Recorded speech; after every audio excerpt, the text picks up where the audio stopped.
कहते हैं हर घर में एक कहानी होती है, पर कुछ घर की कहानी जिंदा लोगों ने नहीं, मरे हुए लोगों ने लिखी होती है। वो घर जो एक पुराने कब्रिस्तान के ऊपर बना था, जहां जमीन के नीचे लाशें सड़ती थी और ऊपर कोई जिंदा इंसान सो नहीं पाता था।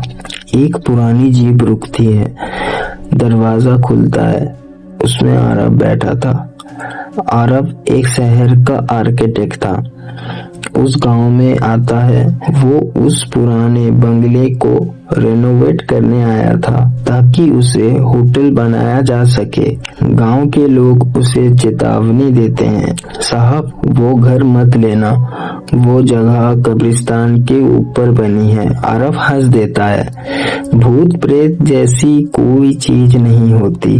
जब वो घर में अकेला था, उसकी वो हंसी वापस नहीं आई। रात के करीबन 1 बज रहे थे। घर में सब कुछ शांत था, सिवाय उस आवाज के, टक टक टक, जैसे कोई नीचे बेसमेंट के दरवाजे पर धीरे धीरे ठोकर मार रहा हो। आरब टॉर्च लेकर नीचे गया। धूल से भरा पुराना दरवाजा आधा खुला हुआ था और अंदर अंधेरे में दीवारों पर कुछ लिखा था, यहाँ कोई अकेला नहीं है। अगले दिन आरब को एक पुरानी डायरी मिलती है जिसमें लिखा था, मैं इस घर का आखिरी मालिक था। मैंने ये घर बनवाया कब्रिस्तान के ऊपर। मुझे लगा मरे हुए लोग कुछ नहीं कर सकते, पर वो मुझे हर रात देखने आते। आखिरी पन्ने पर लिखा था, अगर तुम ये डायरी पढ़ रहे हो तो शायद मैं अब जिंदा नहीं हूँ। रात बढ़ती गई, दीवारों पर परछाइयां रेंगने लगी। टिक टिक की घड़ी की आवाज के बीच किसी और के कदम की आवाज आने लगी। आरब टॉर्च घुमाता है, कोई नहीं, पर टॉर्च की रोशनी में सामने के आईने पर एक चेहरा झलकता है, आधा जला हुआ।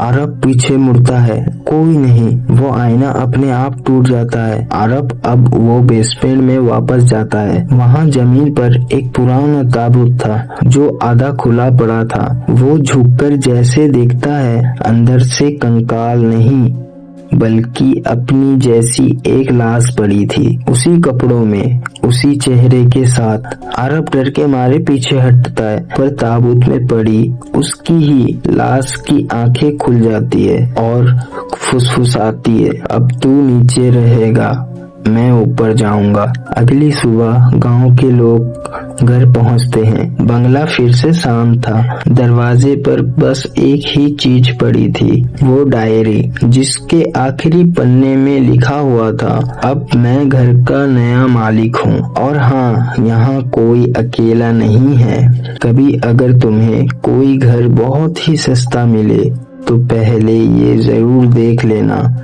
उसके नीचे कब्रिस्तान तो नहीं।